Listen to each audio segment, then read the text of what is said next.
Assalamualaikum warahmatullahi wabarakatuh. Nama saya Oktavian Brahman Vio. Saya dari kelompok 1 ingin menjelaskan dari dari bab 2 yaitu pengertian dan hakikat administrasi. Jadi saya bertiga. Yang pertama ada Ran Pangestu, yang kedua ada Muhammad Rahman Dika, dan yang ketiga ada saya sendiri yaitu Oktavian Brahman Vio. Oke, lanjut ke slide selanjutnya. Pengertian administrasi. Pengertian secara etimologi. Secara etimologis, administrasi berasal dari kata administration dengan berbentuk infinitif, to administer, yang dapat diartikan to manage, mengelola, atau to direct, menggerakkan. Yang kedua, ada pengertian menurut para ahli. Yang pertama ada Ulbert. Administrasi adalah persiapan sistematis dan pencatatan data dan informasi baik secara internal maupun eksternal untuk tujuan memberikan informasi dan membuatnya lebih mudah untuk memulihkan sebagian atau seluruhnya. Yang kedua ada Arthur Greger. Administrasi adalah fungsi komunikasi, pelaksanaan, dan jasa dari slip organisasi. Yang ketiga ada Suwarno Handavaningrat. Menurut dia adalah administrasi adalah kegiatan catat-mencatat, surat-menyurat, pembukuan, ketik-mengetik, agenda, dan sebagainya yang bersifat teknis ketatausahaan. Yang keempat ada Liang Yi. Administrasi adalah rangkaian kegiatan yang dilakukan oleh sekelompok orang dalam bentuk kerjasama untuk mencapai tujuan tertentu. Oleh karena itu, Liang Yi juga beranggapan bahwa ilmu administrasi dapat didefinisikan sebagai ilmu yang mempelajari proses, kegiatan, dan dinamika kerjasama manusia atau human teamwork. Lanjut ke slide selanjutnya. Hakikat administrasi. Hakikat administrasi secara harfiah. Secara sempit, administrasi dalam arti sempit adalah kegiatan penyusunan dan pencatatan data dan informasi secara sistematis dengan maksud untuk menyediakan keterangan serta memudahkan memperolehnya kembali secara keseluruhan dan dalam hubungannya satu sama lain. Administrasi dalam arti sempit inilah yang sebenarnya lebih tepat disebut tata usaha, clerical work, atau office work. Seluruhnya kegiatan ketatausahaan dapat dirangkum dalam 3 kelompok, yaitu korespondensi, ekspedisi, dan pengarsipan. Yang kedua ada secara luas. Secara luas, administrasi dalam arti luas adalah kegiatan kerjasama yang dilakukan sekelompok orang berdasarkan pembagian kerja sebagaimana ditentukan dalam struktur dengan mendayagunakan sumber daya untuk mencapai tujuan secara efektif dan efisien. Jadi administrasi dalam arti luas memiliki unsur-unsur seperti sekelompok orang, kerjasama, pembagian tugas secara terstruktur, kegiatan yang runtut dalam proses, tujuan yang akan dicapai, dan memanfaatkan berbagai sumber. Lanjut slide selanjutnya ada pengertian kantor. Pengertian kantor sendiri itu adalah serapan dari bahasa Belanda kantor yang diturunkan dari bahasa Prancis comptoir, adalah sebutan untuk tempat yang digunakan untuk perniagaan atau perusahaan yang dijalankan secara rutin. Kantor bisa hanya berupa suatu kamar atau ruangan kecil maupun bangunan bertingkat tinggi. Yang ke slide selanjutnya ada unsur-unsur administrasi perkantoran. Itu yang pertama ada organisasi. Organisasi sendiri mempunyai arti yaitu wadah atau tempat bagi setiap kegiatan administrasi. Yang kedua ada manajemen, yaitu unsur yang menggerakkan untuk capai tujuan. Tata hubungan, itu yang ketiga, menyampaikan dari satu pihak ke pihak yang lainnya. Yang keempat ada keuangan, yaitu unsur yang mengelola segala jenis perbelanjaan dan keuangan lainnya. Yang kelima itu ada kepegawaian, yaitu unsur yang mengatur dan mengurus sumber daya manusia yang diperlukan. Yang keenam, yang terakhir, yaitu unsur yang menghimpun, mencatat, mengelola, dan menyimpan data. Kita lanjut ke slide selanjutnya. Tujuan administrasi perkantoran yaitu memberikan semua keterangan yang lengkap dan diperlukan siapa saja, kapan dan di mana hal itu diperlukan untuk pelaksanaan perusahaan. Yang kedua, memberikan catatan dan laporan yang cukup. Yang ketiga, membantu perusahaan memelihara persaingan. Yang keempat, memberikan pekerjaan ketatausahaan yang cermat. Yang kelima nih, yang terakhir, ada membuat catatan dengan biaya seminimal mungkin. Lanjut ke slide selanjutnya.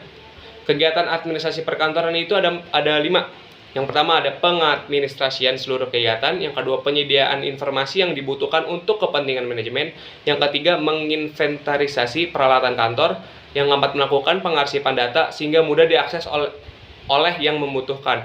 Yang kelima adalah melakukan pengadaan file. Lanjut ke slide ke-8, ada pengertian struktur organisasi kantor.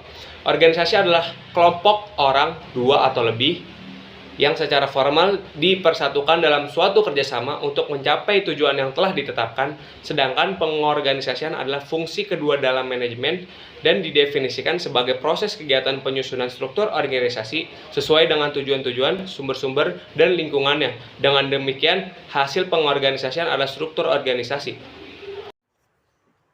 Proses pengorganisasian oleh Serto 1994. Proses pengorganisasian ada 5. Yang pertama, melaksanakan refleksi tentang rencana dan sasaran-sasaran. Yang kedua, menetapkan tugas pokok. Yang ketiga, membagi tugas-tugas pokok menjadi tugas-tugas bagian atau subteks. Yang keempat, mengalokasikan sumber-sumber daya dan penunjuk-penunjuk untuk tugas-tugas bagian. Yang terakhir atau yang kelima, mengevaluasi hasil-hasil dari strategi pengorganisasian yang diimplementasikan. Selanjutnya, prinsip organisasi. 6 prinsip penting dalam mendesain struktur organisasi. Yang pertama ada spesialisasi pekerjaan, kedua departementalisasi, yang ketiga rantai komando, yang keempat rentang pengawasan, yang kelima ada sentralisasi dan desentralisasi, serta yang terakhir ada formalisasi. Sentralisasi dan desentralisasi. Sentralisasi adalah wewenang keputusan berada di manajemen puncak. Sedangkan desentralisasi, wewenang kepentingan pengambilan keputusan diturunkan kepada level organisasi yang lebih rendah. Lalu selanjutnya ada faktor-faktor yang mempengaruhi desentralisasi dan desentralisasi. Faktor pertama adalah besaran perubahan dan ketidakpastian. Faktor yang kedua yaitu strategi perusahaan. Menurut sentralisasi adalah jika perusahaan melakukan efisiensi biaya atau jika ingin mengambil keputusan cepat. Dan desentralisasi jika perusahaan ingin lebih dekat dengan konsumen atau jika ingin mengoptimalkan pangsa pasar. Faktor ketiga adalah pada saat krisis atau menghadapi risiko kegagalan.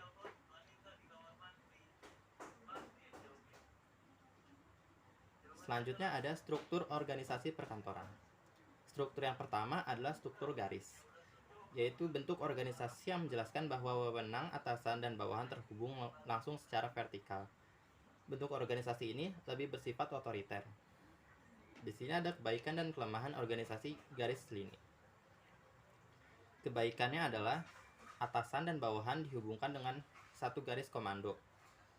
Rasa solidaritas, saling pengertian, dan spontanitas seluruh anggota organisasi besar. Lalu ada disiplin dan loyalitas yang tinggi. Kelemahannya ialah ada tendensi gaya kepemimpinan otoritas. Lalu ada pengembangan kreativitas karyawan menjadi terhambat. Tujuan top manager sering tidak bisa dibedakan dengan tujuan organisasi. Dan di sini ada contoh bagannya. Pada paling atas adalah direktur, lalu di bawahnya ada manajer akunting dan manajer keuangan. Lalu di bawahnya lagi ada kepala bagian. Yang kedua ada struktur garis dan staf. Struktur garis dan staf adalah yaitu pengembangan dari organisasi garis. Ciri-ciri dari sistem lini organisasi dan staf diantaranya adalah atasan dan bawahan tidak langsung terhubung, jumlah karyawan banyak, organisasi besar, dan ada kelompok personal lini dan personal staf.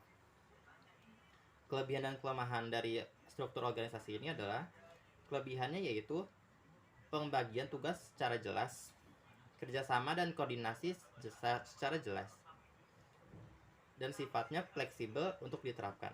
Kelemahannya adalah tugas pokok sering dinomorduakan, proses pembuatan keputusan sering berliku-liku. Yang ketiga bisa menimbulkan nepotisme jika pertimbangan tidak terkontrol. Lalu ada contoh bagannya. Di atas adalah direktur. Di bawah direktur ada staf yang akan menyampaikan kepada kepala bagian. Di bawah kepala bagian ada pelaksana. Yang ketiga ada struktur fungsional. Struktur fungsional adalah yaitu organisasi fungsional ini berwenang dari pimpinan tertinggi dilimpahkan kepada kepala bagian yang memiliki jabatan fungsional. Kemudian dikerjakan oleh pelaksana yang memiliki keahlian khusus. Ciri-ciri dari bentuk organisasi ini diantaranya adalah merupakan organisasi yang kecil, adanya staf ahli, spesialisasi dalam tugasnya, pengawasan ketat, dan memiliki tujuan yang jelas. Kelebihan dan kelemahan organisasi fungsional adalah kelebihannya yaitu program terarah, jelas, dan cepat. Manfaat yang sebesar-besarnya dapat diperoleh oleh para ahli dan memiliki koordinasi yang baik antara staf yang lain. Kelemahannya itu banyak mengeluarkan biaya tambahan, penjabat fungsional bingung dalam mengikuti prosedur administrasi. Dan yang terakhir ada koordinasi dan inspeksi sulit dilaksanakan.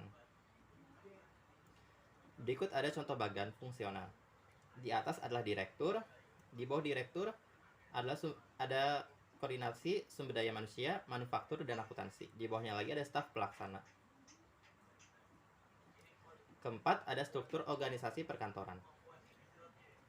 Struktur divisional. Struktur ini biasanya diterapkan oleh perusahaan-perusahaan yang berkembang pesat. Kebaikan dan kelemahan organisasi divisional, yang pertama adalah kebaikannya. Divisi-divisi yang dibentuk dapat menjadi tempat yang baik dan melatih para manajer muda. Yang kedua, setiap divisi menjadi tempat yang baik dalam mengembangkan institusi kewirausahaan. Kelemahan yang pertama, koordinasi yang buruk antar lini divisi. Sering terjadinya duplikasi sumber daya di lintas divisi. Kurangnya kendali sumber daya manajemen puncak. Selanjutnya ada contoh bagan organisasi divisional. Yang paling atas tentu masih ada direktur. Lalu ada manajer. Di bawah manajer divisi X terdapat manajer teknik dan produksi, manajer pemasaran, dan manajer keuangan dan keumum. Lalu manajemen divisi Y dapat manajer teknik dan produksi. Di bawahnya lagi ada manajer pemasaran dan manajer keuangan dan umum. Manajer divisi Z terdapat manajer teknik dan produksi, manajer pemasaran, dan manajer keuangan dan umum. Semua bagian ini memang mirip ke bawahnya. Baiklah, saya akan melanjutkan materi selanjutnya, yaitu ada struktur matriks, yaitu gabungan struktur fungsi dan divisional. Kedua gabungan ini merupakan gabungan terbaik untuk membuat struktur organisasi yang lebih efisien. Struktur organisasi matriks digunakan untuk memudahkan pengembangan pelaksanaan beragam program atau proyek. Nah, adapun kebaikan dan kelemahan organisasi matriks.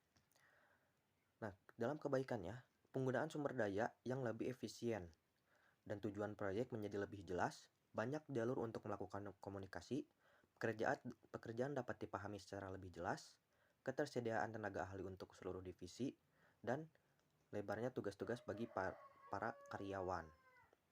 Ada juga kelemahannya. Mempunyai struktur yang sangat rumit, memungkinkan timbulnya dualisme kepemimpinan, membutuhkan biaya yang relatif tinggi, relatif sulit karena terdapat kepentingan ganda yang memerlukan koordinasi kuat, dapat menimbulkan konflik antara dua matriks. Nah, di sini terdapat contoh bagan organisasi matriks. Bisa dilihat untuk yang paling atas tentunya ada direktur, dan di bawah kanan ada manajer proyek yang berhubungan dengan manajer fungsional, berhubungan juga dengan fungsi A, fungsi B, dan fungsi C. Dan di bawah juga ada proyek 1 dan sama juga